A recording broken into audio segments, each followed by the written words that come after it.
Bonjour, je suis Gatchan Fangan Kevin Laure et dans cette vidéo, je vais vous parler du diabète et de l'alimentation. Et donc, nous savons que dans la société, généralement, le diabète est l'une des maladies qui est très récurrente. Dans cette vidéo, plus précisément, je vais m'attarder sur le diabète de type 2 parce que je vous propose en fait quelques conseils pour vivre avec ce type de diabète-là. Nous avons également le diabète de type 1 et je vais plus m'attarder sur celui du type 2 parce que les conseils en fait des deux types de diabète varient quelque peu. Alors, il faut d'abord qu'on sache ce que c'est que ce diabète de type 2 là. Le diabète de type 2, c'est en fait un diabète qui est généralement dû à une mauvaise utilisation de l'insuline, le pancréas fonctionnant normalement. L'insuline qui est libérée est mal utilisée, si on peut le dire, comme cela, généralement à cause d'un blocus qui peut être globalement une surcharge pondérale. Et donc, plusieurs facteurs de risque sont associés à ce type de diabète-là, notamment la sédentarité, la prise de poids, l'obésité et également la consommation d'alcool. Ce diabète également, pour être en fait diagnostiqué diabétique, il faut le savoir, il va falloir en fait que sur deux prises de glycémie, qu'on ait un taux supérieur à 1,26 g par litre. Là, on peut dire qu'on peut en fait être confirmé diabétique.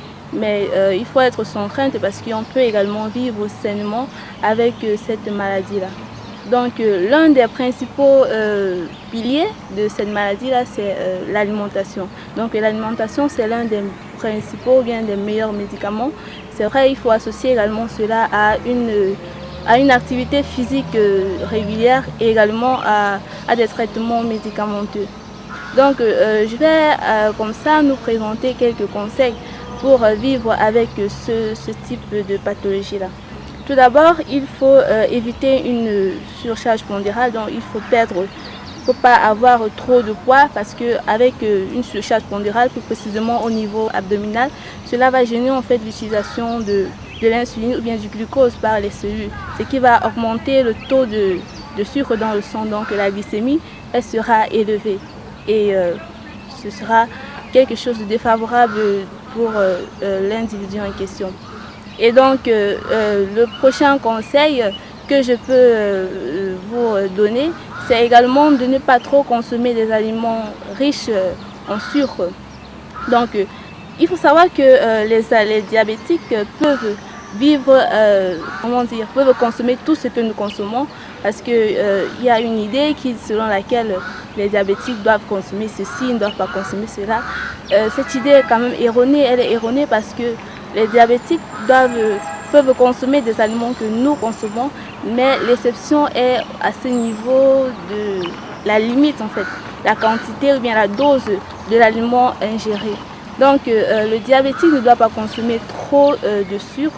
Donc les aliments qui sont riches en sucre ou bien en sucre rapide, comme par exemple les chocolats, ils ne doivent pas trop consommer, les bonbons, tout cela.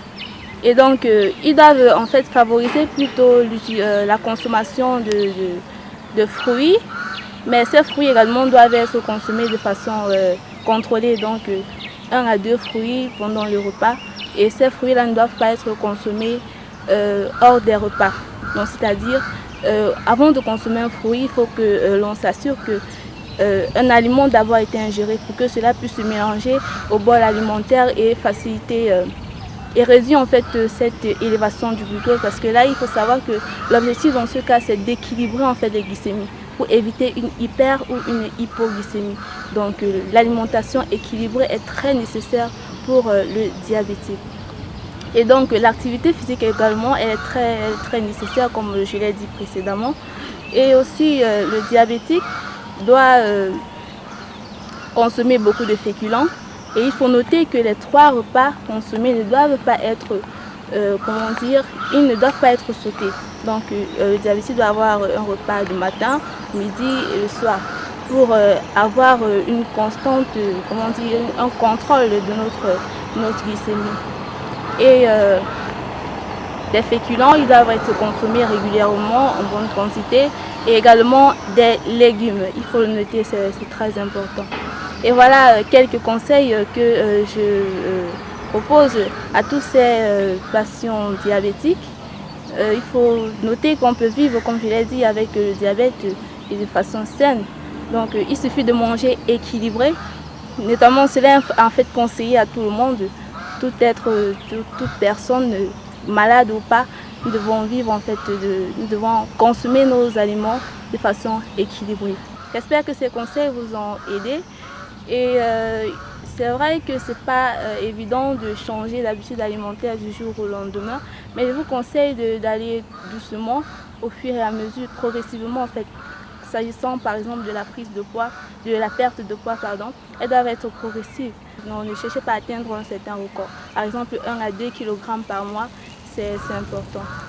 Donc, je vous invite à vous abonner à notre site pour recevoir d'autres conseils nutritionnels. Merci.